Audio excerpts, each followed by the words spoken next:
Bless the Lord, oh my soul, oh my soul, worship His holy name. Happy New Year. ရောက်တိုင်းကိုဘုရားသခင်နဲ့ပါ၍နိကစွာသွားလာအသက်ရှင်နိုင်တဲ့အသက်တာခါတိုင်းထက်ပါ၍ဘုရားသခင်ရဲ့ကောင်းချီးကိုတိုး၍ခံစားရမယ်နှစ်သိမင်္ဂလာဖြစ်ပါစေလို့အရောက်တိုင်းကိုနှုတ်ဆက်ပါတယ်ကျွန်တော်က James စင်စခိုင်ဖြစ်ပါတယ်ကျွန်တော်တို့ရဲ့ Weekly Word with Dr. James အပတ်စဉ်နှုတ်ကပတ်တော်အစီအစဉ်ကနေပြီးတော့အရောက်တိုင်းကိုကြိုဆိုပါတယ်ဒီကနေ့နေ့သစ်နဲ့ပတ်သက်ပြီးတော့ကျွန်တော်တို့ခဏပြောဆိုဆင်ခြင်ကြရအောင်ခဏဘုရားလက်ထဲကိုချိန်တိုင်းများကိုဆက်ကပ်ကြရအောင်ဖဖျားကိုရောကိုယေရှုတင်တယ်နေအောင်ကုန်လဲနှစ်သစ်တို့သားတို့ဝင်ရောက်တဲ့အခွင့်ကိုပေးတဲ့အတွက်ကြောင့်ကိုရောကိုယေရှုတင်တယ်ဒီနှစ်သစ်၌ကျွန်တော်တို့တွေကိုရရှင်ကောင်းမြတ်ခြင်းကိုရရှင်ရဲ့ယေရှုမြတ်တာဂရုဏာများကိုဒါတို့ဆင်ခြင်အောင်မေ့လျက်ယေရှုတော်ကိုချီးမွမ်းကြတဲ့အခါမှာတာကျွန်တော်မျိုးမအစပါဝင်ကြတဲ့ကိုရသားသမီးအရောက်တိုင်းတို့နဲ့အတူပါရှိပါချိန်တိုင်းများကိုနှုတ်ကပတ်တော်ကိုအကျွမ်းမဲ့သွန်သင်ပြသမဲ့ဝိညာဉ်တော်ဘုရားကိုခေါ်ဖိတ်လေလက်ဝဲဆက်ကအနှံပါတယ်ကျွန်တော်ရဲ့စဉ်းစားခြင်းအတွေ့အကြုံနှုတ်ပတ်ရှာအလုံးစုံနှလုံးသားရှိသမျှကိုလက်ဝဲအနှံနဲ့ပါဝင်တဲ့ကိုရရှင်ပါသမီးအရောက်တိုင်းတို့ကိုလည်းကိုရောလက်ဝဲအနှံပါတယ်အလိုတော်အတိုင်းသွန်သင်ပေးပါလမ်းပြပေးပါပို့ဆောင်ပေးပါလက်ဝဲသူယေရှုနာမအားဖြင့်ဆက်ကအနှံပါ၏အာမင်ကဲ2012ခုနှစ်ပုံသွားပြီအခုကျွန်တော်တို့2013ခုတည်းကိုကျွန်တော်တို့ဝင်လာကြပြီเนาะ2012ခုမှာဆိုရင်တော်တော်ကိုလှုပ်နေဟောလိဝုဒ်ကလည်းဒီရုပ်ရှင်တွေရိုက်ကြတယ်ပေါ့เนาะ2012ခုကျရင်ကဘာကုန်မယ်ကအစအမျိုးမျိုးမာယန်ကလန်ဒါတွေကအစအမျိုးမျိုးသူတို့နှစ်တွက်တာကုန်သွားပြီစသဖြင့်ကဲပါရမီဖြစ်မလဲဆိုပြီး2012ခုနှစ်ကုန်သွားပြီ2013ခုနှစ်ထဲကိုကျွန်တော်တို့အခုဝင်လာကြပြီเนาะအဲ့ဒီမှာကျွန်တော်တို့တချို့ကတော့ဘယ်လိုလဲကိုလောလာမယ်ခြေဆောင်ချင်းလာမယ်အမျိုးမျိုးပြောကြတယ်ကဲကုန်သွားပြန်ပြီဘယ်မှာလဲကျွန်တော်တို့နေ့တဲ့ကိုဝင်လာတဲ့အခါမှာပါရွေးပေါ့လေเนาะကျွန်တော်ပြင်ဆင်ပြီးသတိနဲ့အသက်ရှင်ဖို့ရအတွက်လိုအပ်လာပြီဆိုတာကျွန်တော်ထားလောင်းပြီးနေငယ်ပြောချင်ပါတယ်เนาะကျွန်တော်တို့ဒီလိုမျော်လင့်နေတဲ့အထူးသဖြင့်ကျွန်တော်တမန်ကျမ်းစာကိုယုံကြည်ကြတဲ့လူတွေတမန်ကျမ်းစာကနေပြီးတော့မှအတိအကျเนาะဒီကပ္ပရဲ့အဆုံးကာလနဲ့ပတ်သက်ပြီးပြောသွားတဲ့ကိစ္စတွေအပေါ်မှာကျွန်တော်တို့ကဘယ်နေလဲဆိုပြီးတော့မှတစ်နေ့ပြီးတစ်နေ့ဒီကိစ္စကဒါအခုမှဖြစ်တဲ့ကိစ္စမဟုတ်ဘူးเนาะဟိုးရှေးကလေးကနေပြီးတော့မှเนาะကြိုးကြအများနဲ့ဖြစ်လာတဲ့အမှုကိစ္စဖြစ်တယ်ဒါကြောင့်မလို့ဖြစ်လာလို့နဲ့မဖြစ်ဘဲနဲ့နောက်ထပ်ကျွန်တော်တို့အချိန်ကူးပြောင်းသွားနှစ်ကူးပြောင်းသွားတဲ့အခါမှာကျွန်တော်တို့သတိရစေချင်တာကဘာလဲဆိုတော့လူနှမျိုးနှစ်စားထွက်လာမယ်တချို့ကတော့ဘယ်လိုလဲဆိုတော့ဘယ်လိုလဲဒီလိုပဲပြောလာကြတယ်ဒီလိုပါပဲဆိုတာမျိုးနဲ့เนาะခရစ်တော်ဖခင်ရဲ့နောက်ဆုံးသောကာလနဲ့နောက်ဆုံးသောအချိန်နဲ့ပတ်သက်တဲ့သူကိုယ်တိုင်ကျွန်တော်တို့ကိုပြောထားတဲ့ဂတိပြောထားတဲ့စကားအပေါ်မှာကျွန်တော်တို့ကပြည့်ရပြူတာမျိုးတွေเนาะကျွန်တော်တို့လှုပ်တတ်တဲ့သဘောတွေရှိတယ်တချို့လူတွေအပေါ်မှာကျွန်တော်တတိထားဖို့ပါပဲเนาะတချို့အနေနဲ့ကြတော့လည်းပဲကျွန်တော်တာ၍ကျွန်တော်တို့ရဲ့ပြင်ဆင်မှုမှာလုံလစိုက်လဲကျွန်တော်အာယုံပြုလဲဆက်ပြီးတော့မှရက်ဒီအသက်ရှင်သွားကြဖို့ရအတွက်ဖြစ်တယ်ဆိုတာကိုခံယူပြီးအသက်ရှင်နိုင်ကြတဲ့သူတွေလည်းကျွန်တော်ရှိကြတယ်ကျေးဇူးတော်ချီးမွမ်းစရာပါပဲဘုရားသခင်ရဲ့အလိုတော်ကပမာကျမ်းစာကိုကျွန်တော်တို့ကြည့်တဲ့အခါမှာတကယ်ဆိုရင်သူ့ရဲ့အတိအကျနေ့ရက်နဲ့နာရီကိုခမဲတော်ဘုရားကဘု து ကိုမှပေးမသိဘူးအဲ့ဒါတွေအားလုံးကသူ့ရဲ့ power เนาะကိုရော၌ပဲသူကတင်ထားတယ်เนาะဆိုတော့အဲ့ဒါကလည်းအကြောင်းရှိတယ်အဲ့ဒါကဘာလဲဆိုတော့ခင်ဗျားတို့ကျွန်တော်တို့တွေကဖြစ်စလက်ကအသက်ရှင်တာမျိုးမဟုတ်ပဲနော်ကိုရောလည်းဘယ်တော့မှလာမှာမဟုတ်ပါဘူးဆိုတာမျိုးတွေနော်လာတော့လာမယ်ဒါပေမဲ့နော်ကျွန်တော်တို့ခင်မှာကျွန်တော်တို့အချိန်မှာမဟုတ်ဘူးစသဖြင့်ပေါ့လေအမျိုးမျိုးနဲ့ပေါ်ဆာအသက်ရှင်တာမျိုးကိုဘုရားကအလိုတော်မရှိဘူးကျွန်တော်တို့ကိုအမြဲတမ်းဒီလောကက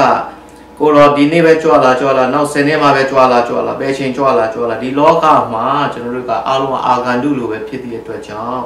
ကျွန်တော်တို့ကအဲ့ဒီအာဂန္တုစိတ်ဓာတ်နဲ့ ကျွန်တော်တို့ကတည်ငါလောကမှာနေနေရပြီမဲ့သာဝရလောကကိုဥတည်ပြီးအသက်ရှင်နေတဲ့ဆိုတာကိုကျွန်တော်တို့ကသိလျက်နဲ့အမြဲတမ်းအဲ့ဒီအာဂန္တုစိတ်ဓာတ်နဲ့အသက်ရှင်စေခြင်းတဲ့အတွက်ကြောင့်ပြောတာဖြစ်တယ်။ဘာကြောင့်လဲ။အာဂန္တုလို့ကျွန်တော်ပြောတဲ့အခါမှာအမြဲတမ်းကျွန်တော်တို့ကအာဂန္တုဖြစ်ပြီးဒီနေ့ကျရင်ကျွန်တော်တို့က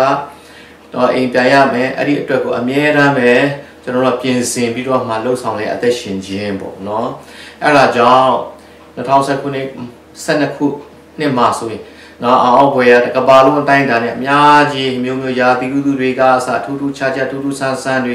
နော်အမျိုးမျိုးကျွန်တော်တို့ဖြစ်ခဲ့ကြတယ်ဟောခု2013ခုတည်းကျွန်တော်တို့ဝင်လာကြပြီအဲ့ဒီမှာကျွန်တော်အနေနဲ့ပေါ့ပေါ့ဆဆမနေစေချင်ဘူးကျွန်တော်တို့ဒီခေတ်ကာလကိုကျွန်တော်တို့ကြည့်တဲ့အခါမှာ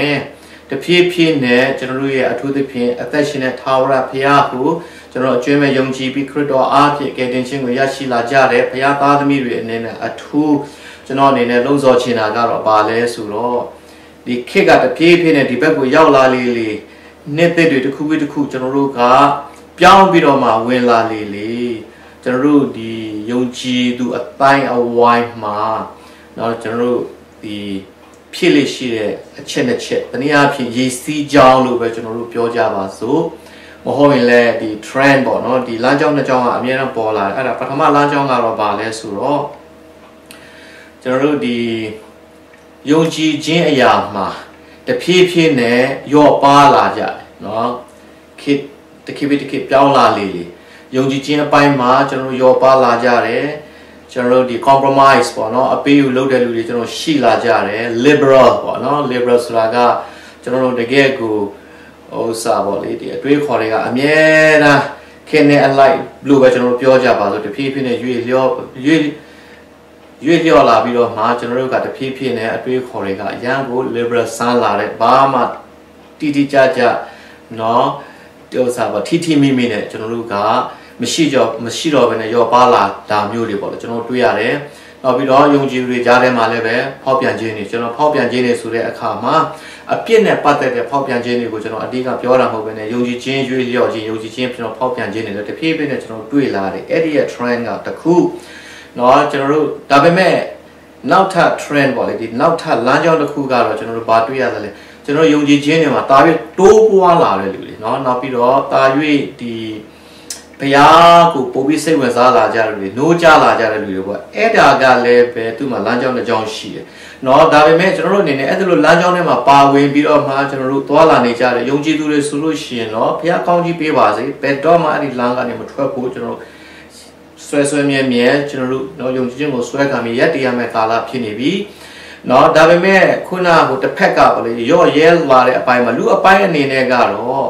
့ဒီရော့ရဲလာတယ်လို့တော့မထင်ကြဘူးအဲ့လိုရော့ရဲသွားတဲ့လူတွေကသူတို့ရော့ရဲတယ်ထင်လို့ရှိရင်တော့ဒါတမျိုးကောင်းသေးတယ်လေဘုရားကယ်ပါဆိုပြီးဘုရားကိုသူတို့တန်းနိုင်နေတယ်ဘုရားကကူမမှာပဲဒါပေမဲ့အဲ့လိုပုံကူတွေကသူတို့ရော့ရဲလာတယ်လို့လည်းသူတို့ကမမြင်ကြဘဲနဲ့သူတို့တော့အတွေးခေါ်တွေပို့ပြီးတော့မှတိုးပွားလာကြတယ်ရင့်ကျက်လာကြတယ်လို့သူတို့ထင်နေကြတယ်ဒါပေမဲ့အဲ့ဒါကိုကျွန်တော်တို့ကဒီ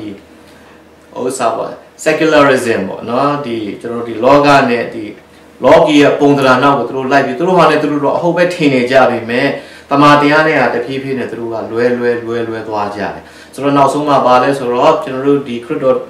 ်ဒီသာလင်တလားနဲ့ဖြစ်တယ်ဆိုတာတွေကိုလည်းသူတို့ကခံယူဖို့ယုံကြည်ဖို့ရအတွက်သူတို့အနေနဲ့ခက်လာပြီးတော့မှအမြင့်ကျဲတဲ့ရောင်နဲ့တကယ်တော့ကျွန်တော်တို့ယုံကြည်ခြင်းရိုင်းသွားကြတယ်အဲ့ဒါကြောင့်ကျွန်တော်တို့အနေနဲ့အဲ့ဒီလမ်းကြောင်းတွေကိုမဝင်မိဖို့နဲ့ဒီနှစ်တစ်နှစ်ထဲကိုကျွန်တော်ကူးပြောင်းဝင်ရောက်လာကြပြီဟေ့ဆိုလို့ရှိရင်ကိုရောရဲ့ဂတိတော်ကလည်းကျွန်တော်တစ်နှစ်သားရဲ့နီးလာတယ်เนาะပြီးခဲ့တဲ့ပတ်ကလည်းကျွန်တော်ဆရာဒေးဗစ်ခိုင်ကနေကျွန်တော်တို့ဒီလပေါ့လေဒီ blood moon ပေါ့အသွေးကဲလို့နေတဲ့လနဲ့ပတ်သက်တဲ့တမန်ကျမ်းစာတွေကပြောထားတဲ့အရာနဲ့ဒီ NASA ရဲ့တွက်ချက်နဲ့เนาะဒါတွေအားလုံးအဝင်ခွင်ကြတဲ့2014-2015ဝင်းကျင်မှာเนาะဒီလအဲ့လိုလချက်တယ်ပဲပြောကြပါဆိုเนาะသွေးကဲလို့သူနီးသွားမဲ့အချိန်က4ချိန်တိတိเนาะ2014မှာ2ချိန်2015မှာ2ချိန်ဒီအရာတွေကဗျာဒိတ်ကျမ်းမှာပြောထားတဲ့အရာတွေနဲ့အဝင်ခွင်ကြသွားပြီးဖြစ်နေတာတွေကိုသွားတွေ့ရတယ်ကျွန်တော်ပြောချင်တဲ့အဓိပ္ပာယ်ကတော့ဘာလဲဆိုတော့တပိုင်းကလောကကြီးကိုကြည့်လိုက်မယ်ဆိုလို့ရှိရင်ခါတိုင်းလိုပဲเนาะဆိုးရုပ်သွားလိုက်တိုးတက်လာလိုက်ကြာဆုံးသွားလိုက်ပြန်လဲပြီးတော့မှဟာလာတိုးတက်လာလိုက်နေ ဒီလိုဖြစ်နေတဲ့ကာလထဲမှာပဲကျွန်တော်တို့ကမျောပြီးတော့မှမသွားဘဲနဲ့ခင်ဗျားတို့ကျွန်တော်တို့ကိုယ်တိုင်ကဒီလောကမှာတစ်သက်လုံးထာဝရနေရမယ်လို့တယောက်မှမရှိပဲနော်အဲ့ဒါကြောင့်မလို့ကျွန်တော်တို့ကဒီအမြဲနေရမယ့်နေရာကျွန်တော်တို့ eternity ဒီထာဝရကာလအတွက်ကိုပြင်ဆင်ပြီးအသက်ရှင်ရမယ့်ကာလဖြစ်တဲ့အတွက်ကြောင့်ကျွန်တော်တို့နဲ့တတိလက်လို့မဟုတ်ပဲအမြဲတမ်းတမာတတိရှိနဲ့တမာတရားပေါ်မှာပါ၍ခိုင်မာစွာကျွန်တော်တို့ယက်တီလျက်အသက်ရှင်ရမယ့်ကာလဖြစ်တယ်ဆိုတာကျွန်တော်အမြဲတမ်းအောက်မေ့ထားကြဖို့အမြဲတမ်းကျွန်တော်တို့ခိုင်နိုင်ကြဖို့အရေးကြီးတယ်လို့ကျွန်တော်ထားလောင်းပြီးကျွန်တော်အနေနဲ့နှိုးဆော်ခြင်းလေလို့เนาะအဲ့ဒါကြောင့်မလို့အဲ့ဒီလိုလမ်းနှစ်လမ်းပေါ့နော်တစ်ခုကတော့အမှန်ကန်တိုင်းနှုတ်ကပတ်တော်နဲ့အတန်ရှင်တော်ဝိညာဉ်တော်ရဲ့ပို့ဆောင်မှုအတိုင်းနှုတ်ကပတ်တော်အတိုင်းကျွန်တော်တို့အနေနဲ့တိုးတက်သွားတဲ့အသက်တာရှိလို့တစ်ပိုင်းမှာကျွန်တော်တို့ကဆုပ်ယုပ်သွားတဲ့အပိုင်းတွေကျွန်တော်ရှိတဲ့အခါမှာကျွန်တော်တို့အနေနဲ့ကနေရာအမှန်မှာနေတတ်ဖို့အရေးကြီးတယ်အပိုင်းဝိုင်းအမှန်တဲ့ကိုကျွန်တော်တို့ကဝင်တတ်ဖို့အရေးကြီးတယ်เนาะဘာကြောင့်လဲနေရာလွှဲရင်အပိုင်းဝိုင်းလွှဲရင်အဲ့ဒီအမှုအရာတွေကလည်းကျွန်တော်တို့ကိုလွှမ်းမိုးတယ်ပုံသွင်းတယ်ပြုပြင်မှုကကျွန်တော်တို့ကိုလမ်းလွဲကိုပို့ဆောင်တတ်တဲ့အတွက်ကြောင့်ဖြစ်တယ်ဒါကြောင့်အဲ့ဒီလိုပေါ့လေကျွန်တော်တို့လည်းလမ်းနှစ်ပေါ်ပဲဆိုကြပါစို့လမ်းနှစ်ပေါ်နဲ့သွားလာတဲ့အသက်တာမှာကျွန်တော်တို့အနေနဲ့ပုံမှန်ဖြစ်နိုင်ဖို့ရန်အတွက် အရေးကြီးတာကဒီနေ့ထဲမှာဆိုရင်ပါ၍ဖယားနဲ့နိကစွာနော်အသက်ရှင်လာနိုင်မဲ့အသက်တာဖြစ်ကိုဖြစ်ရမယ်အဲ့ဒါကြောင့်ကျွန်တော်တို့တူးချင်းဖယားနဲ့နော်သခင်ခရစ်တော်နဲ့ကျွန်တော်နဲ့တူအမြဲတမ်းနေဖို့ရန်အတွက်နော်ကိုတော်ကနေလှုပ်စေလွတ်လိုက်တဲ့အဲ့ဝိညာဉ်တော်အဲ့ဒီဝိညာဉ်တော်နဲ့ကျွန်တော်တို့ကနှုတ်ကပတ်တော်နဲ့အမြဲတမ်းကျွန်တော်တို့ယဉ်နှီးစွာပါ၍တိုးပွားအသက်ရှင်မဲ့ကာလရောက်နေပြီကျွန်တော်နှုတ်ကပတ်တော်နဲ့ဝိညာဉ်တော်နဲ့ကျွန်တော်ပြောတဲ့အခါမှာဒီနှစ်ပါးကိုကျွန်တော်တို့ကအမြဲတမ်းနှုတ်ကပတ်တော်ကခရစ်တော်ဖြစ်တယ်ဝိညာဉ်တော်ကဘုရားရဲ့ဝိညာဉ်ဖြစ်တယ်ဒီနှုတ်ကပတ်တော်နဲ့ဒီဝိညာဉ်တော်ကိုကျွန်တော်အမြဲတမ်းပေါင်းတွဲသွားတတ်ဖို့အရေးကြီးတယ်တချို့ကဝိညာဉ်တော်လို့ပြောပြီးနှုတ်ကပတ်တော်ကိုတို့ကကျွန်တော်တို့ဥပက္ခပြုဒါမှမဟုတ်လည်းပဲတန်ဖိုးကျွန်တော်တို့နေရာပေးနေတော့မပေးဘဲနဲ့သွားလာကြတယ်အဲ့ဒါအန္တရာယ်များတယ်အဲ့ဒီကောင်ကလမ်းလွဲသွားနိုင်တယ်တချို့ကြတော့လည်းနှုတ်ကပတ်တော်ပဲပြောပြီးဝိညာဉ်တော်ပါမလာတဲ့အခါကျပြန်တော့လေဘာဖြစ်လဲဆိုတော့အသက်တာကတော့6တွေ့လာတယ်ဘုရားရဲ့တကူမတွေ့ရဘူးဘုရားရဲ့အသက်ရှင်ခြင်းကိုမတွေ့ရဘူးဒီနှစ်ပါးကပေါင်းမှဒါကြောင့်ကျွန်တော်တို့ဒီအေဖက်ထဲမှာအခန်းကြီး6ထဲမှာဘုရားသခင်ကလက်နဲ့စုံเนาะဒီလက်နဲ့စုံနေထဲမှာဒီနှုတ်ကပတ်တော်ဒီဝိညာဉ်တော်ရဲ့ဓာတနည်းအားဖြင့်နှုတ်ကပတ်တော်ဒီဝိညာဉ်တော်ရဲ့လက်နဲ့ကရိယာဖြစ်တယ်လို့ပြောတဲ့အတွက်ကြောင့်ဒီနှုတ်ကပတ်တော်နဲ့သူရဲ့လက်နဲ့ကရိယာနဲ့ကိုကျွန်တော်တို့ကအမြဲတမ်းပူတွဲသွားတတ်ဖို့အရေးကြီးတယ်เนาะဒါကြောင့်ဒါကကျွန်တော်ဒီနှစ်သက်ထဲမှာပြင်ဆင်နဲ့သွားလာရမယ်လမ်းကြောင်းဖြစ်တယ်ခင်ဗျားတို့ကျွန်တော်တို့ဖျားနဲ့ပါရွေးကျွန်တော်တို့ဒီဆောက်တတ်ချဖို့အရေးကြီးတယ်အဲ့လိုကျွန်တော်တို့လှုပ်ဆောင်တဲ့အခါမှာเนาะဖျားနဲ့ပါရွေးနီးလေကျွန်တော်တို့ကဖျားရဲ့အကောင်းကြီးကိုပါရွေးခံစားရလေပါပဲဖျားနဲ့အတူသွားလာရလေဖျားရဲ့အကွယ်ကောင်းကိုကျွန်တော်တို့ကခံစားရလေနောက်ဖျားရဲ့အမအစကိုကျွန်တော်ပါ၍ခံစားရလေပဲဒါကြောင့်ဒီနှစ်ထဲမှာကျွန်တော်ဒီလောကအရာတွေကျွန်တော်တို့ရဲ့ပညာရေးစီးပွားရေးအိမ်ထောင်ရေးနော်သားရေးသမီးဒီကိစ္စတွေနဲ့ဖျားနဲ့ကျွန်တော်တို့ကဂါနခွဲမချထားပဲနဲ့အလုံးစုံကဖျားစီကနေလာတယ်အလုံးစုံကဖျားအပြင်ဖြစ်တယ်ဆိုတာကိုခံယူလျက်တုတ်တန်ထဲမှာကြည့်မယ်ဆိုရင်လည်းတုတ်တန်ဂျန်ထဲမှာနော်အမြဲတမ်းဘုရားသခင်ကိုနာခံခြင်းဘုရားသခင်ကအလိုတော်နဲ့အနေလိုက်လျှောက်သွားလာအသက်ရှင်ခြင်းကကျွန်တော်တို့ကိုစီစဉ်ဖြစ်စေတယ်ကျွန်တော်တို့ကိုကောင်းကြီးဖြစ်စေတယ်ဆိုတာအထင်ကရကျွန်တော်တို့ဖော်ပြထားတယ်ဒါကြောင့်ဒီကနေ့ကျွန်တော်လိုချင်တဲ့နော်စစ်မှန်တဲ့ဝမ်းနဲ့ခြင်းနဲ့မရောတော့တဲ့ဘုရားရဲ့မဆာခြင်းနဲ့ကောင်းကြီးတွေနဲ့တိုးပွားတဲ့နှစ်ဖြစ်နိုင်ဖို့ရန်အတွက်ဒီကနေ့ဘုရားစီကိုကျွန်တော်ပါ၍တိုးဝင်ကြရအောင်နော်ဖယားနဲ့အဓိကဘယ်သူဘယ်ဝါနဲ့ကိုယ်အတိုင်းဝိုင်းနဲ့ဖယားနဲ့မှားနာမမှားနာခဏဘေးချိတ်ထားခင်ဗျားတို့ကျွန်တော်တို့ကိုယ်တိုင်တူးချင်းတယောက်ချင်းကဖယားနဲ့ယင်းနေစွာသွားလာအသက်ရှင်တတ်ရမယ်အချိန်ကာလဖြစ်သည့်အတွက်ကြောင့်အဲ့ဒီအတွက်ကျွန်တော်ပြင်ဆင်ကြရအောင်နော်ဖယားသခင်ကခင်ဗျားတို့ကျွန်တော်တို့ကိုအရောက်တိုင်းတူးချင်းကိုသူကမေတ္တာရဖွဲ့လို့တဲ့ဘုရားသခင်ဖြစ်တယ်ဒါကြောင့်ဒီနှစ်သစ်ကဘုရားသခင်နဲ့မေတ္တာရဖွဲ့ခြင်းတိုးပွားတဲ့နှစ်ကျွန်တော်ဖြစ်ပါစေလို့ကျွန်တော်ပြောချင်တယ်ကဲကောင်းပြီအဲ့ဒီတော့ဒီထဲမှာတော့ဒုတိယ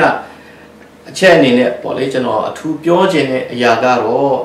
့ဒီကနေ့ကျွန်တော်တို့ကအဟောင်းကိုထားခဲ့ပြီးကျွန်တော်တို့အသစ်ကိုရှေ့ရှုပြီးကျွန်တော်သွားလာရတယ်ဒါကြောင့်ဒီ2023ခုကเนาะအချိန်မရွေးကိုတော့ရှင်ကြွလာနိုင်တယ် တို့တော့ခမရတို့ကျွန်တော်တို့ရဲ့အသက်တာကကိုရရှင်ကြွလာတဲ့အထီကိုအရှင်ဟုန်တိုးပြီးတော့မှကျွန်တော်တိုးပွားလာရမယ်အသက်တာဖြစ်တယ်ဆိုတာအရောက်တိုင်းကျွန်တော်ခံယူကြရအောင်။ဘာကြောင့်လဲဆိုတော့ဒီကနေ့ဘုရားသခင်ကကျွန်တော်တို့ကိုအမြဲတမ်းနော်အသစ်ထဲကိုပို့ဆောင်နေတဲ့ဘုရားသခင်ဖြစ်တယ်။ကျွန်တော်တို့ရဲ့ဘဝဟောင်းကနေဘဝအသစ်ထဲကိုပို့ဆောင်တဲ့ဘုရားကျွန်တော်တို့နော်ယောဂဖြစ်စီနေတဲ့ပြဿနာတွေဖြစ်စီနေတဲ့ဘဝအခြေအနေကနေပြီးတော့မှပြဿနာတွေကနေလွတ်မြောက်တဲ့အသက်တာနော်ဂျမ်းမခြင်းကိုပေးတဲ့အသက်တာကျွယ်ဝခြင်းကိုပေးတဲ့အသက်တာနော်အမြဲတမ်းအသစ်ကိုပို့ဆောင်ရင်ဘုရားအားဖြင့်ဖြစ်လာတဲ့အသစ်တွေကအမြဲတမ်းကျွန်တော်တို့နှလုံးသွင်းထားကြရအောင်အဟောင်းတဲ့အမြဲတမ်းပိုကောင်းတဲ့အသစ်ဖြစ်တယ်။ဘာကြောင့်လဲကောင်းမြတ်တဲ့ဘုရားသခင်ဖြစ်တယ်။ကောင်းမြတ်ခြင်းအလုံးစုံကိုတော့အထဲမှာရှိတယ်။ထိုဘုရားသခင်အားဖြင့်မဆလာတဲ့အကောင်းကြီးကအမြဲတမ်းပါ၍ကောင်းတယ်။ဒါကြောင့်2012ခုနှစ်မှာဒီကနေ့2013ခုနှစ်ကိုဝင်ရမယ့်အခါမှာ2012ခုနှစ်မှာကျွန်တော်တို့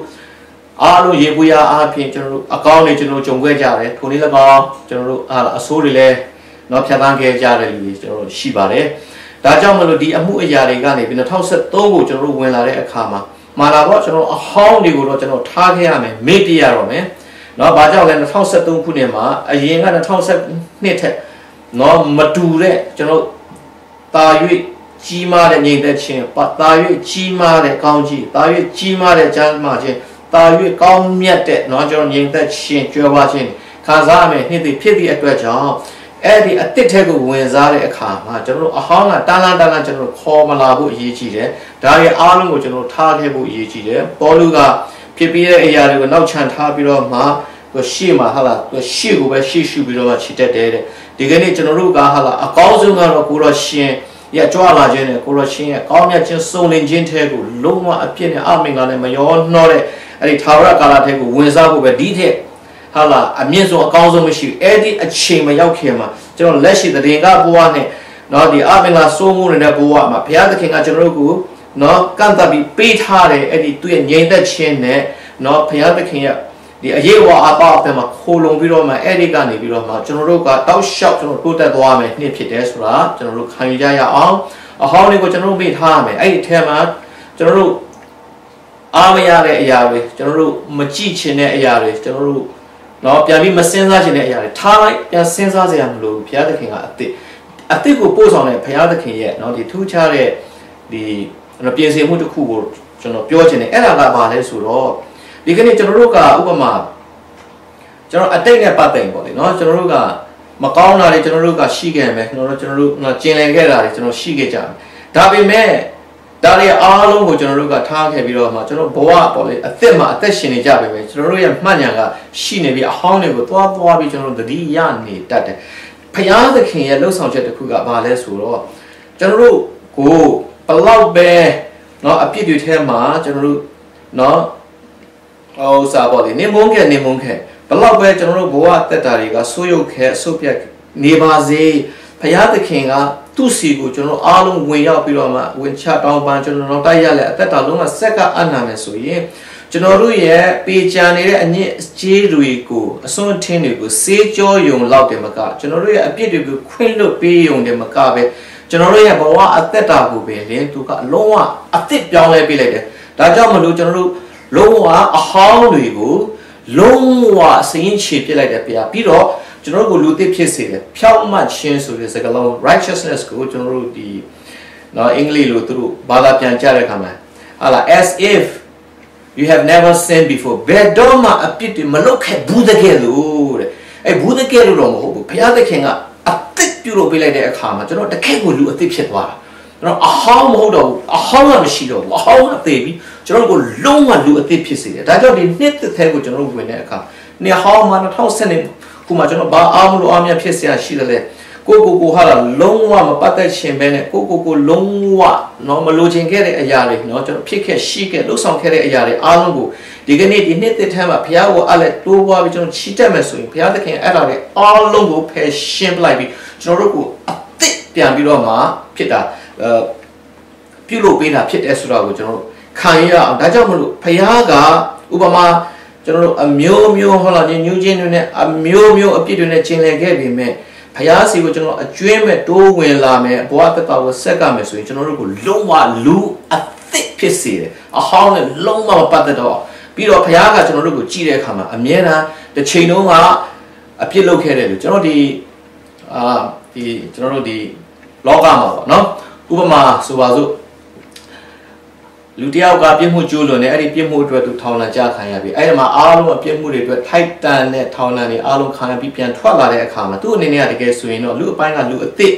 ်ဥပဒေအရာပေါ့လေတော့ထုံးစံအရာသူကလူအသစ်ဖြစ်သွားတယ်ဆိုပေမဲ့ကျွန်တော်လူအချင်းချင်းတွေ့တဲ့အခါမှာဟောသူကဘယ်အမှုနဲ့ဘယ်တော့မှထောင်ကျခဲ့ဘူးတဲ့လူဆိုတာမျိုးကျွန်တော်အတိတ်နဲ့အမြဲတမ်းပြန်ပြီးတော့မှလူတွေကိုကျွန်တော်တို့ကမြင်နေကြည့်တယ်နော်ကျွန်တော်ဆွဲချတယ်တခါလေကိုလည်းပဲကိုယ့်ရဲ့အတိတ်နဲ့ကျွန်တော်ပြန်ပြီးတော့မှဆွဲချတယ်ဒီကနေ့ဘုရားသခင်ကကျွန်တော်တို့ရဲ့အတိတ်နဲ့ကျွန်တော်တို့ကိုဆွဲချတဲ့ဘုရားမဟုတ်ဘူးကျွန်တော်တို့ကိုသူကအသစ်ဖန်ဆင်းပေးလျက်ကျွန်တော်တို့မှာအတိတ်မရှိခဲ့တဲ့သဘောမျိုးအတိတ်မရှိခဲ့တဲ့လူအနေနဲ့ကျွန်တော်တို့ကိုအသစ်ဆက်ဆံတဲ့ဘုရားကျွန်တော်ကိုလုံးဝအသစ်ဖြစ်စေတယ်ဆိုတာကိုကျွန်တော်တို့နှလုံးသွင်းလျက်ကျွန်တော်ဘဝအသစ်နဲ့လူအသစ်နဲ့နှလုံးသားအသစ်နဲ့နော်ဝိညာဉ်တော်ရဲ့မဆာခြင်းနဲ့ယေရှုခရစ်တော်ခိုးလုံးနဲ့ဒီအသစ်တော်အသက်တာနဲ့2013ခုနှစ်ထဲကိုကျွန်တော်ဝင်စားကြရအောင်နော်အဲ့ဒါကျွန်တော်တို့မကောင်းတဲ့အပိုင်းဒါပေမဲ့တစ်ခါလေကျွန်တော်တို့မှာအတိတ်လို့ပြောတဲ့အခါမှာကျွန်တော်ကျေနပ်တဲ့အရာတွေအားရခဲ့တဲ့အရာတွေနော်ရှိတတ်ပါတယ်ရှိတဲ့လူတွေလည်းအများကြီးရှိပါတယ်နော်ဒီကနေ့အဲ့ဒီအပေါ်မှာပဲကျွန်တော်တော့ပြီးမှီးမနေကြနဲ့တော့ကျွန်တော်တို့ဗမာစကားရှိတယ်မဟုတ်လားအတိတ်ကရွှေထီးဆောင်းခဲ့တဲ့ဟာကိုပဲကျွန်တော်တို့ပြန်ပြီးတော့မှကြည်နုံးမနေနဲ့နော်မနစ်ကဆောင်းခဲ့တဲ့ရွှေထီးကပြီးသွားပြီဒီကနေ့ပါရွေးစစ်တဲ့ရွှေထီးကိုကျွန်တော်ဆက်ဆောင်းပြီးတော့မှချီတက်ရမယ်လို့ကျွန်တော်ခံယူကြရအောင်ကျွန်တော်တို့ဒီ business ဒီလောကမှာ business နဲ့ပတ်သက်ပြီးတော့မှကျွန်တော်တို့ကိုပေါ့လေအများအားဒီ coach တွေကနော်ကျွန်တော်လေ့လာပြီးတယ်ကျွန်တော်ပါဝင်ခဲ့ပြီးတယ်အဲ့ဒီမှာ coach တွေကသူတို့ကဘယ်လိုသင်ပေးလဲဆိုတော့သူတို့ရဲ့ဟာဆိုင်ရာဒီ business တွေနဲ့သူတို့ရဲ့အသက်တာမှာအောင်မြင်ခြင်းနဲ့သူတို့တိုးပွားခြင်းနဲ့ဆိုရင်ဆိုပြီးတော့အဲ့ဒီမှာကျွန်တော်ရဲ့ဒီဟိုစားပေါ့လေဒီ mentor တယောက်ပေါ့လေဟိုတော့ကကျွန်တော် business တွေလေ့လာခဲ့တော့ကသူပြောတဲ့စကားကျွန်တော်မမေ့ဘူးသူက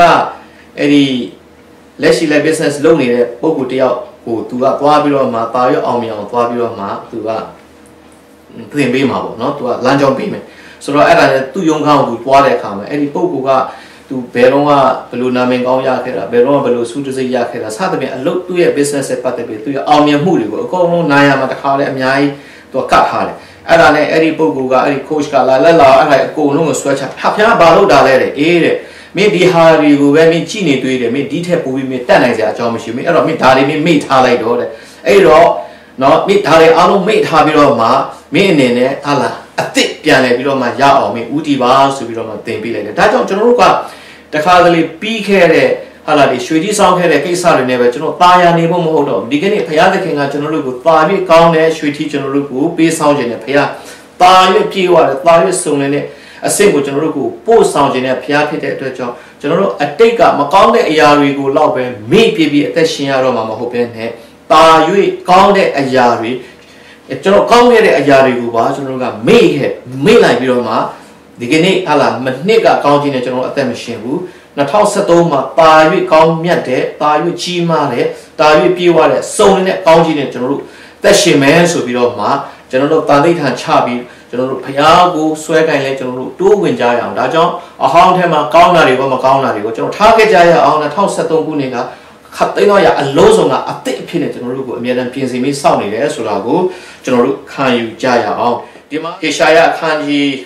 43เนาะဒီအငယ်ကဒီ25မှာပေါ့လေအဲ့ဒါတစ်ချက်ကျွန်တော်ဖတ်ပြီးတော့မှကျွန်တော်သိချင်တယ်ငါတပါးသည်သာလျှင်ကိုအတွက်ကြောင့်သင်၏အပြစ်ကိုဖြေမီသင်၏ဒုစရိုက်အမှုတို့ကိုမအောင်မေတဲ့ဆိုတော့တကယ်အင်္ဂလိပ်ရဲ့ translation မှာကြတော့ for the sake of myself for my sake เนาะသူ့အတွက်ကိုဟိုလူအတွက်ဒီလူအတွက်ဟိုငါအတွက်မင်းတို့ရဲ့အပြစ်ကိုငါဖြေမယ်ဒီကနေ့ဘုရားသခင်ကကျွန်တော်တို့ဖြေခဲ့တဲ့မစုံလင်မှုတွေမပြေဝမှုတွေเนาะကျွန်တော်တို့ရဲ့ဒီဟာလာအပြစ်တွေเนาะဒီမမှန်ကန်မှုတွေเนาะဒီအဲ့ဒီဟာတွေအားလုံးเนาะကျွန်တော်တို့တကယ်ရုပ်ဆိုးခဲ့တဲ့ဟာတွေအားလုံးဒီဟာတွေအားလုံးကိုမင်းတို့တွေတော်လို့မင်းတို့တွေတတ်လို့မင်းတို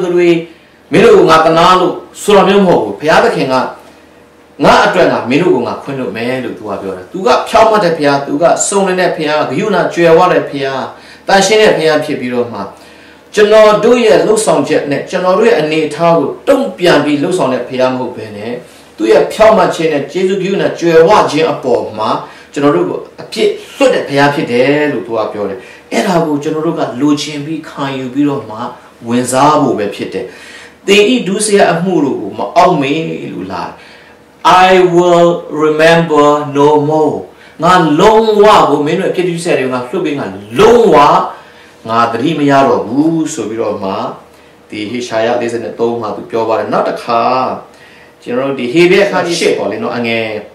ဒီ7မှာကျွန်တော်10လောက်ကနေစဖတ်လို့ရှိရင်တို့တွေ့ရတယ်။နောင်ကာလအခါဣသေလအမျိုးသားတို့၌ငါပိလတန်သောပရိညင်တရားဟုမူကားငါထာဝရဘုရားသည်ငါပညာတို့ကိုသူတို့စိတ်ဝိညာဉ်ထဲသို့သွင်းပြီးသူတို့နှလုံးပေါ်မှာငါရေးထားမည်။ငါသည်သူတို့၏ဘုရားဖြစ်ပြီးသူတို့သည်လည်းငါ၏လူဖြစ်ကြလိမ့်မည်။ထိုသူတို့ကထာဝရဘုရားကိုသိလော့ဟုအမျိုးသားချင်းညီကိုအချင်းချင်းတယောက်ကိုတယောက်ဆုံးမဩဝါဒမပေးရကြအကြောင်းမူကားအငယ်ဆုံးသောသူမှစ၍အကြီးဆုံးသောသူတိုင်အောင်ထိုသူအပေါင်းတို့သည်ငါ့ကိုသိကြလိမ့်မည်ထိုအခါငါသည်သူတို့အပြစ်များကိုသိခံမည်တဲ့နော်သူတို့ပြစ်မှားခြင်းလွန်ကျူးခြင်းများကိုမအောက်မေ့ပဲနေမည်ဟုထာဝရဘုရားမိန့်တော်မူ၏တဲ့ဒီနေရာမှာဘုရားသခင်က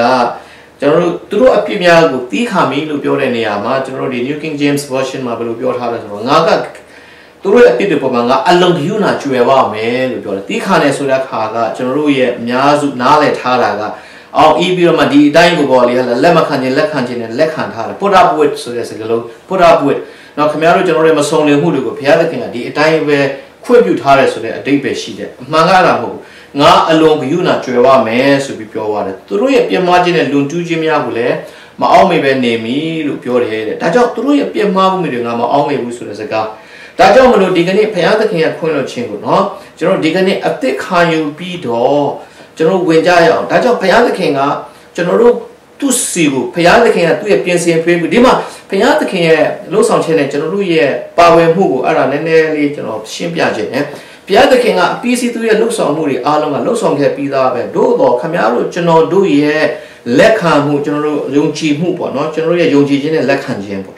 ့အဲ့ဒါကလိုအပ်တယ်ကျွန်တော်တို့ရဲ့ပါဝင်မှုလိုအပ်တယ်။ဘာကြောင့်လဲဆိုတော့ဘုရားသခင်ကလှုပ်ဆောင်ပေးခဲ့ပြီဘုရားသခင်ပေးပြီမယ်ကျွန်တော်တို့က okay ကိုရောယေရှုတင်ပါတယ်ကျွန်တော်လက်ခံပါတယ်ကျွန်တော်ယူပါတယ်။အဲ့ဒီလိုကိုယ့်ဘက်ကပါဝင်ပြီးတော့မှကျွန်တော်ရယူမှုမရှိဘူးဆိုလို့ရှိရင်ဘုရားကလှုပ်ဆောင်ခဲ့ပြီးပြီမယ်ဒီကနေ့မရနိုင်ဘူးဥပမာခရစ်တော်ရဲ့ကားတိုင်းပေါ်မှာเนาะဒီတလောကလုံးရဲ့အပြစ်ကိုယူဆောင်ပြီးထိုအပြစ်အဒဏ်ကိုသူခံပေးခဲ့တော့ကဒီလောကတစ်ခုလုံးမှာရှိတဲ့တစ်ချိန်လုံးကဟုတ်လားအခုလဲသူတို့အဲ့မရှိကြတော့တဲ့လူတွေပေါ့နော်ဒီလောကကနေခွာသွားပြီးကြတဲ့လူတွေနဲ့လက်ရှိဒီကနေ့လူတွေနဲ့တကယ်လို့ကိုရောရှင်သာကြွမလာသေးလို့အချိန်နဲ့ဆွဲအောင်မယ်ဆိုရင်တော့မကြခင်မှာဆက်လက်ပြီးတော့မှနော်ဒီကဘာပေါ်မှာအသက်ရှင်လာကြမဲ့လူတွေအားလုံးအတွက်ကိုသူကခွင့်လို့ပြီးသားဖြစ်တယ်ခရစ်တော်ခွင့်မလွတ်တဲ့လူတယောက်မှမရှိဘူးသို့တော့ထိုခွင့်လွတ်ခြင်းဘုရားသခင်ရဲ့အဖြစ်စေကြောခြင်းကိုဒီကနေ့အားလုံးအတွက်လှုပ်ဆောင်ပေးပြီးခဲ့ပေမဲ့ခင်ဗျားတို့ကျွန်တော်တို့ရယူနိုင်ဖို့ရန်အတွက်ကြတော့ကျွန်တော်တို့ကလက်ခံဖို့လိုတယ်လေဒါတော့ရှင်းနေတာပေါ့နော်ဒါကြောင့်ဒီနေရာမှာ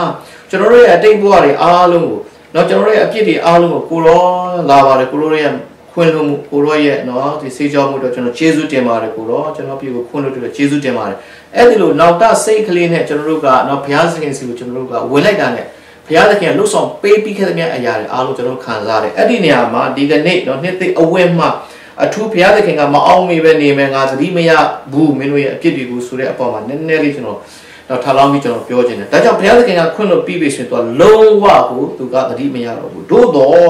့ဘုရားပိုင်းကနော်သူကသတိမရတော့ဘူးဟဲ့ဆိုလို့ရှိရင်သူကလည်းသူစူးစမ်းပြီးမေ့ပြစ်တာမဟုတ်ဘူးဘုရားသခင်ကငါမေ့ပြစ်မယ်လို့ဆုံးဖြတ်လိုက်တယ်လုံးဝကိုမေ့သွားပြီးဖြစ်တယ်လုံးဝဘုရားကပြန်ပေါ်လို့မရတော့ဘူးဖြစ်တယ်ဒါကဘုရားအပိုင်းကဒါပေမဲ့ခင်ဗျားတို့ကျွန်တော်တို့ရဲ့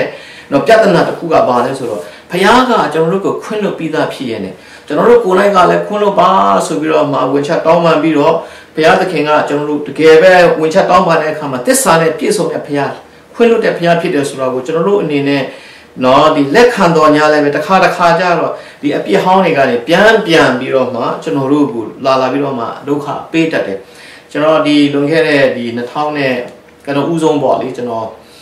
2000နဲ့ဒီ6ခုနှစ်မှာကျွန်တော်မမပြည်ကိုကျွန်တော်ပြန်သွားတယ် ကျွန်တော်မာလေးကိုပြန်သွားတယ်အဲ့ဒီမှာကျွန်တော်တစ်ချိန်လုံးကကျွန်တော်တက်ခဲ့တယ်ကျွန်တော်ကြောင်းပေါ့နော်အဲ့ဒီကြောင်းကိုလည်းကျွန်တော်ပြန်သွားတယ်ဆိုတော့ကျွန်တော်တက်ခဲ့တဲ့ဒီcollege မှာကျွန်တော်ရဲ့အဆောင်ကအဲ့ဒီတော့အောင်ဆန်းဆောင်လို့ခေါ်ပြီးတော့မှ2ထပ်ပေါ့လေအခုတော့သူတို့4ထပ်တွေဖြစ်သွားပြီအဲ့တော့မှ2ထပ်ဆိုတော့အဲ့ဒီရဲ့အခန်းတောင်းမှာကျွန်တော်နှစ်ကြာနေခဲ့တဲ့အခန်းတစ်ခန်းရှိတယ်အဲ့ဒီကောင်ကဒီအဝင်ထွက်နေတဲ့နေတယ်အတူချုံပြောရလို့ရှိရင်ကျွန်တော်အဲ့ဒီနေရာလေးမှာကိုနေခဲ့တဲ့ချိန်လဲခဲ့တဲ့ကြောင်းတက်ခဲ့တဲ့နေရာလေးကိုကျွန်တော်ပေါ်လက်ပတ်ပြီးတော့မှကျွန်တော်ရှောက်ကြည့်ခဲ့တော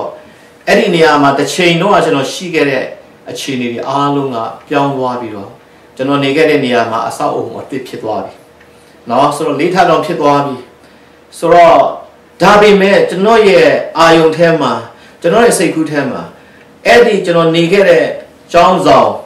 အဟောင်းကလုံးဝကိုကျွန်တော်တော်တော်လေးကြာကြာလေးနေခဲ့တော့ဆွဲနေတယ်။အဲ့ဒီနေရာမှာကျွန်တော်မျက်စိရှေ့မှာတော့အဆောက်အအုံအသစ်ဖြစ်ပြီမဲ့ကျွန်တော်ရဲ့အာယုံထဲမှာအဟောင်းလေးပဲအော်တစ်ချိန်တော့ကဒီအဆောက်အအုံကဒီလိုဒီနေရာမှာဒါကအလဲဝင်ပေါ့ဟောတဲ့ကောင်ကဒါဘေးကနေဝင်ပေါက်ထွက်ပေါ့အဲ့ဒီတောင်းကအခန်းကလေးကအဲ့ဒါငါအခန်းပြီးတော့မှကျွန်တော်ရဲ့စိတ်ထဲမှာအဲ့ဒီအခန်းရဲ့ဗဒင်းပေါက်တွေကျွန်တော်စကားတွေကာထားတာတွေကျွန်တော်အခန်းထဲမှာဆိုလို့ရှိရင်တော့တစ်ခါလေကျောင်းသားတွေကလည်းတနည်းပြည့်နေ့အပြောင်းအလဲတွေရှိကြတဲ့အခါမှာကျွန်တော်တို့ဒီအဲ့ဒီသားစားတွေပေါ်မှာသူတို့ဓာတ်လေးနဲ့သူတို့နာမည်ကလေးတွေလောလောကောင်းပါလေးလောကောင်းထွင်းထားခဲ့တဲ့အရာတွေအဲ့ဒါတွေအားလုံးကျွန်တော်တိတိကျကျကျွန်တော်မှတ်မိသေးတယ်ဘယ်နေရာမှာအင်္ဂလိပ်ပွားနေတာတွေကအစဘယ်တစ်သုံးမှာရေးထားတဲ့စာတွေတော့ကျွန်တော်တကားရဲ့အနေထားတယ်အားလုံးကျွန်တော်ခေါင်းထဲမှာအထင်းသားကျွန်တော်မြင်နေသေးတယ်ဒါပေမဲ့အပြင်မှာတော့တကယ်မရှိတော့ဘူးဒါကြောင့်မလို့ဒီကနေ့ကျွန်တော်တို့တွေကဟုတ်လားစိတ်မချမ်းမြေ့စရာတွေပဲဖြစ်ဖြစ်စိတ်ပြည့်စရာတွေဝမ်းနည်းစရာတွေပဲဖြစ်ဖြစ်ကျွန်တော်တို့နော်ဘုရားသခင်ကကျွန်တော်တို့ကိုခွင့်လို့ခဲ့ပြီးခွင့်လို့ပြီးပြီအဲ့တော့ဘုရားသခင်ကငါလုံးဝသတိမရတော့ဘူးလို့ပြောတဲ့အခါမှာဘုရားသခင်ကလုံးဝကိုသတိမရတော့လားဒါပေမဲ့ပြဿနာကကျွန်တော်တို့ကပဲသတိရနေပြီးတော့မှကိုယ်သတိနဲ့ပဲကိုပြန်ပြီးတော့မှကိုဒုက္ခရောက်နေတာလေဒါကြောင့်2013ခုနှစ်မှာခရစ်တော်လာဖို့လေလို့နေပြီအဲ့ဒီကြာကာလမှာကျွန်တော်တို့အနေနဲ့ကိုတော်ရောက်လာတဲ့တိုင်ကျွန်တော်အရှင်ဟုတိုးပြီးတော့မှကျွန်တော်အဆအဆအရာဖက်ဖက်ကနေဝိညာဉ်စိတ်ကိုခန္ဓာမိသားစုလိန်ဆောင်ရေးစီးပွားရေးအဆအဆအရာပညာရေးကျွန်တော်တိုးပွားရမယ်ဘုရားသခင်နိုင်ငံတော်ကျယ်ပြန့်ဖို့အတွက်လည်းပဲကျွန်တော်ပါရေးကျွန်တော်ပါဝင်နိုင်ပြီးတော့ဘုရားသခင်နိုင်ငံတော်လည်းပါရေးတိုးပွားမယ်ကာလထဲမှာခင်ဗျားတို့ကျွန်တော်တို့အသက်ရှင်ဖို့ရအတွက်ဗျာဖန်ရကအနောက်ရှက်ပေးတတ်တာကတော့ကျွန်တော်တို့ရဲ့အတိတ်ကိုသွားပြီးတော့မှတတိယနေလို့မယ်ဘုရားသခင်ကမေ့ပြလိုက်ပြီးဘုရားသခင်ကစေကြောပြလိုက်ပြီးဘုရားသခင်ကလောကတတိမရတော့ဘူးလို့ပြောတယ်နော်တခါလေကျွန်တော်တို့ကကိုဝင်ချပြီးသားအဖြစ်ကိုထပ်ပြီးတော့မှသွားမဲ့ဝင်ချတောင်းပါနဲ့ဘုရားသခင်ဟာမင်းဟာဘယ်ဟာကိုပြောတာလဲ तू အောင်မှတ်မိတော့ဟာလေလုယာနော်ဒါကြောင့်ဒီကနေ့ကျွန်တော်တို့ရဲ့ဘုရားနဲ့ရှင်းပြီးသားကိစ္စတွေအားလုံး2012ခုနှစ်ကနော်ကျွန်တော်တို့ကောင်းတာတွေကအစအကုန်လုံးမေ့ပြလိုက်တော့ဘာကြောင့်လဲပါရီကောင်းတဲ့ဟာလာမယ်နော်ဆိုးတာတွေအားလုံးကျွန်တော်တို့မေ့ပြလိုက်တော့ဘုရားသခင်ကဒါတွေအားလုံးကိုသူမေ့ပြပြီးဘာကြောင့်လဲဘုရားသခင်ကနော်ဘုရားသခင်ကအမြဲတမ်း I am who I am နော်ငါဖြစ်တဲ့အတိုင်းငါဖြစ်တယ်ဆိုတဲ့ဘုရားမှာအတိတ်မရှိဘူးအနာဂတ်မရှိဘူးဘုရားမှာအတိတ်ပြစ္ဆုတ်ပါအနာဂတ်အလုံးစုံကသူ့အထဲမှာပဲအကုန်လုံးရှိတဲ့အတွက်ကြောင့်နော်ဒီကနေ့သူဘုရားနဲ့အတူတိုးပွားရမယ်ကာလမှာဘုရားသခင်ကကျွန်တော်တို့ရဲ့ဒုစရအပြစ်တွေကျွန်တော်တို့ရဲ့အလားမကောင်းမှုတွေအားလုံးကိုကျွန်တော်ကမေ့ပြပြီးပြီလို့ပြောတဲ့အတိုင်းကိုရောမေ့ပြတဲ့အတွက်ယေရှုတင်တယ်ဆိုပြီးတော့မှဘုရားမေ့ပြတဲ့ကဲသူကျွန်တော်တို့တွေလည်းအဲ့ဒါတွေအားလုံးကိုမေ့ပြလိုက်တော့ကျွန်တော်ကဒီ2013ခုနှစ်မှာလူအသစ်ဖြစ်ပြီးနေ့အသစ်ထဲမှာဂါနအသစ်နဲ့ဘဝအသစ်ကျွန်တော်ဝင်ပြီးကြည်လဲကြရအောင်မိသားစုခါလည်းအသစ်ဖြစ်ပြီးကျွန်တော်တို့စီးပွားရေးတွေပညာရေးတွေကလည်းစဒီကနေ့ကျွန်တော်အသစ်ကောင်းကြီးပေးမဲ့ဂါနဖြစ်တယ်နော်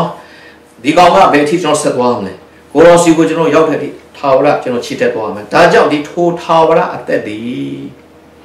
နော်ကျွန်တော်တေမရောက်မဲ့အသက်မဟုတ်ဘူးအခု2013အဝင်မှာအသက်တော်ဆက်ကတည်တဲ့လူတွေလုံးဝဆက်ကပါဘဝကိုယေရှုကိုလုံးဝမအနှံတည်တဲ့လူတွေအနှံပါအဲ့ဒီကနေဘုရားသခင်ကအဟောင်းနဲ့အားလုံးကိုမိတ်ပလိုက်ပြီးတော့ခမောက်ကိုအသက်ရှင်စေမယ်ဘုရားနဲ့တူသွားလာလေခတ်သိန်းသောအရာတွေအသစ်ဖြစ်နေကိုရောရှင်ကြွလာခြင်းလို့လေခတ်သိန်းသောအသစ်အားဖြင့်ကျွန်တော်တို့ပြင်ဆင်လက်ကြိုဆိုကြရအောင်လို့ပဲကျွန်တော်တိုင်းကိုကျွန်တော်ဒီကနေ့နှစ်သိဝဲမှာကျွန်တော်ခွန်အားပေးခြင်းနဲ့တိုက်တွန်းခြင်းနဲ့ဒီကနေ့ဘုရားစီကနေအလုံးစုံသောအသစ်ကိုဒီကနေ့ကျွန်တော်တို့ယူကြတယ်2013ခုနှစ်တည်းကိုကျွန်တော်ဝင်စားကြရအောင်အာမင်ကိုရိုနာတိုးပွားလေကိုရောစီကိုကျွန်တော်ပြန်ရောက်ပြီးတိုင်းအောင်အရောက်တိုင်းဘုရားရဲ့ဘုန်းတော်ကိုခါတိုင်းနှစ်တွေထက်2012ခုနှစ်ထက်မတူသောအကောင်းကြီး2012နဲ့မတူတဲ့เนาะဘုရားသခင်ရဲ့မာစာခြင်းနဲ့ညီသက်ခြင်းနဲ့เนาะကြွယ်ဝခြင်းနဲ့ကျွန်တော်တိုးပွားကြရအောင် ကျွန်တော်ကြာမှချင်းကြွယ်ဝချင်းညီတဲ့ချင်းဒီနှစ်သက်ထဲမှာဘုရားသခင်ပြုပြင်ပြီးတော့အလုံးစုံသောအသစ်အားဖြင့်တိုးပွားကြတဲ့ဘုရားသခင်ရဲ့သားသမီးရောက်တိုင်းဖြစ်ပါစေလို့ကျွန်တော်အနေနဲ့ခွန်အားပေးလျက်ယေရှုနာမဖြင့်ရောက်တိုင်းကိုကျွန်တော်ကောင်းချီးပေးပါတယ်ဆုတောင်းကြရအောင်ကိုရောနှစ်သက်ထဲကိုကျွန်တော်ဝင်တဲ့အခါမှာကိုရောရှင်ကြွလာဖို့လည်းတစ်နှစ်သားရင်းနေပြီဒီနှစ်ထဲမှာလည်းဖြစ်နေပါတယ်တို့ရတဲ့ကိုရောရှင်ဖျက်ထိုးအရာကိုအလွဲမယူကြပဲနဲ့ကိုရောရှင်ပေးတဲ့ထာဝရအသက်ကိုကျွန်တော်စတင်ပြီးတော့မှအသက်ရှင်နေရပြီဖြစ်တဲ့အတွက်ကြောင့်ထိုထာဝရအသက်တွေဒီလောကမှာပဲမပြီးပဲနဲ့ထာဝရတိုင်အောင်တိုးဝင်သွားတဲ့ထာဝရတန်တိမဲ့ကာလဒီတမဲ့ကာလဖြစ်တဲ့အတွက်ကြောင့်ကိုရောကိုယေရှုတင်ပါတယ်ကျွန်တော်ကျမတို့ရဲ့အသက်တာများကိုအသက်ပြန်လေဆက်ကအနိုင်ပါဆက်မကအနိုင်ရသေးတဲ့သူများရှိခဲ့ရင်လည်းခင်ဗျားတို့ချစ်ချင်းเนาะအဲ့ဒီရှိတဲ့နေရာကနေဆက်ကအနိုင်ပါเนาะကိုရောကခင်ဗျားတို့ကိုเนาะအချိန်မီလက်ခံမယ်ကိုရောဖျားလက်ခံကြတဲ့သားသမီးကိုရောရှင်ဆက်ကကြတဲ့သားသမီးအရောက်တိုင်းကိုလည်းကိုရောရှင်မြင်ပါတယ်သိပါတယ်ပို့ဆောင်တော်မူမှာသက်တာများကိုယေရှုနာမအားဖြင့်ဆက်က၍နာမတော်ကိုကောင်းချီးပေးလျက်ယေရှုတော်ကိုဝန်ခံချီးမွမ်းပြီးယေရှုတော်ချီးမွမ်းခြင်းကိုဒီနှစ်သက်၌အတူတူပွားတင်လို့ပူဇော်ကြပါ၏ယေရှုနာမ၌ကျွန်တော်ရောက်တိုင်းဆုတောင်းကြပါသည်ပါဗျာအာမင်ကဲနောက်တစ်ပတ်ဒီလိုချိန်မှာပဲဘုရားသခင်အလိုလိုရှိမယ်ဆိုရင်ကျွန်တော်ပြန်လည်ပြီးတော့မှတွေ့ကြရအောင်အရောက်တိုင်းဘုရားသခင်ကောင်းချီးပေးပါစေ